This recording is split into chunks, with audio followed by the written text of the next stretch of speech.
भन्छु भने मनका कुरा त्यो मुटुमै लुक्यो। कसरी भनौँ तिमीलाई, तिम्रो आँखामा एउटा जादु छ, तिम्रो मुस्कुराउने पारामा एउटा बेग्लै नै आवाज छ। खै त तिमीले बुझेको किन मुटु मेरो चोरेको, अझै याद छ तिमीले पहिलो पल्ट मलाई छोडेको। थाहा छैन तिमी को हौ मेरो, थाहा छैन कसरी आयो,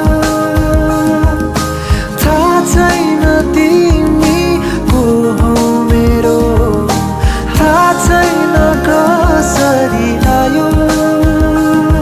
तर सम्झेर तिमीलाई हराउने गर्छु म, सोचेर तिमीलाई निदाउने गर्छु म, सम्झेर